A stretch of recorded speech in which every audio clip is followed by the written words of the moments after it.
Hvala lepa, lepo pozdravljeni. Torej, knjižna zbirka Umetnine v žepu je začela izhajati v letu 2010 po zamisli njene urednice, doktorice Barbare Murovec, in kaj kmalu se je izkazalo, da je bila ta zamisel zares odlična. V današnjem času, ki je tako nenaklonjen umetnostni dediščini, zelo pogrešamo najrazličnejše oblike predstavljanja umetnin, ki bi te umetnine torej približale kar najširšemu krogu bralcev, kar je eno od pomembnih zagotovil, da bomo kolikor toliko uspešno uspeli ubraniti kulturno dediščino in jo prenesti na naslednje rodove. Torej, rada bi mogoče rekla celo tako, žepnice so majhne po velikosti, pa velike po svojem poslanstvu. Predstavljajo strokovno neoporečno besedilo, ki na privlačen način pripoveduje zgodbe o umetninah. Knjižice so bogato slikovno opremljene in tudi oblikovane na način, ki povsem ustreza njihovemu generalnemu naslovu. V resnici si žepnico lahko vtaknete v žep suknje in v njenem spremstvu odidete na izlet. Oblikovalca knjižic, torej vseh 15 doslej sta Andrej Furlan in pa Žiga Okorn. Torej 15. žepnica v zbirki je posvečena ptujskemu dominikanskemu samostanu, spomeniškemu kompleksu, ki ga zaradi njegovega pomena vedno znova opisujemo v srednjeevropskem kulturnem kontekstu. Res pa je, da se je v zadnjih letih o dominikanskem samostanu razmeroma dosti govorilo. Žal ne vedno s spoštovanjem, z naklonjenostjo. Namreč v letu 2011 se je pričela prepotrebna obnova tega kompleksa.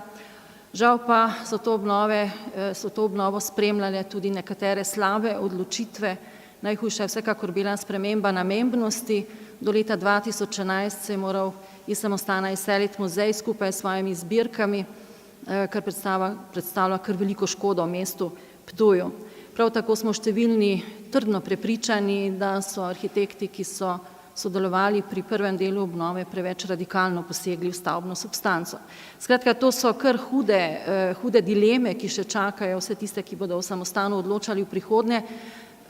Moram pa poudariti, da se knjižica tem dilemam, tem problemom izogiba, namreč poslanstvo te zbirke je nekje drugje. Knjižica pripoveduje o 555 letih zgodovine dominikanskega samostana, ki je bil to dolgo dobo versko, kulturno, izobraževalno, tudi gospodarsko središče na Ptuju in njegovi okolici.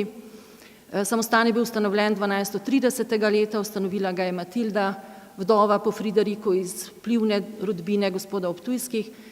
Razpuščen pa je bil 1785. v okviru jožefinskih reform. To se pravi na zelo dolgo obdobje, v katerem se je veliko gradilo, pregrajevalo, dozidavalo.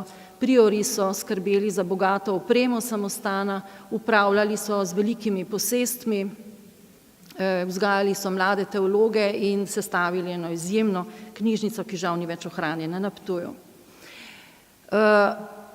Ima pa seveda ta samostan tudi svojo predzgodovino. Arheologi so nam odkrili, da je na tem prostoru v času antike so bile postavljene razkošne palače.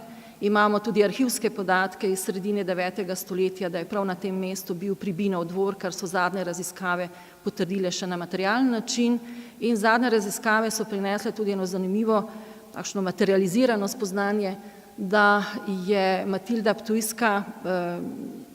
Ptujska dominikancem ni poklonila praznega zemljišča, ampak tudi cel sklop stavb, ki jih je Brankov vnuk poimenoval Matildin dvor. Tudi po razpustu samostana 1785. leta je za samostanskimi zidovi ostalo življenje, sicer precej drugačno. Naselili so ga vojaki, ki so seveda stavbo prilagodili svojim potrebam, marsikaj poškodovali, a treba jim je priznati, da so pustili tako rekoč intakten križni hodnik, ki je že takrat slovel po svoji lepoti. 1923. so vojaki zapustili samostan in takrat je nastopilo najbolj krizno obdobje za samostan. Skoraj da je postal tovarna svile in če bi se to zares zgodilo, mi danes samostana ne bi več imeli. Da temu ni bilo tako, sta bila zaslužna vsaj dva človeka. Prvi je bil dr. Frances Tale, takrat banovinski konzervator, kasneje tudi ustanovitelj Umetnostno-zgodovinskega inštituta, ki deluje v okviru ZRC-ja.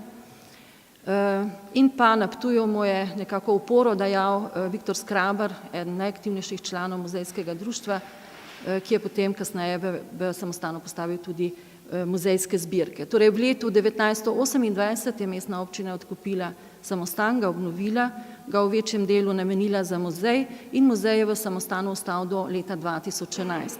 S kolegom Brankom Vnukom zaključujeva besedilo v tej knjižici z ugotovitvijo, da je dan današnji samostan tudi v nekem prelomnem, občutljivem obdobju in seveda upava, da bo tudi ta drobna knjižica pripomogla, da bo samostan imel srečno bodočnost. Hvala lepa.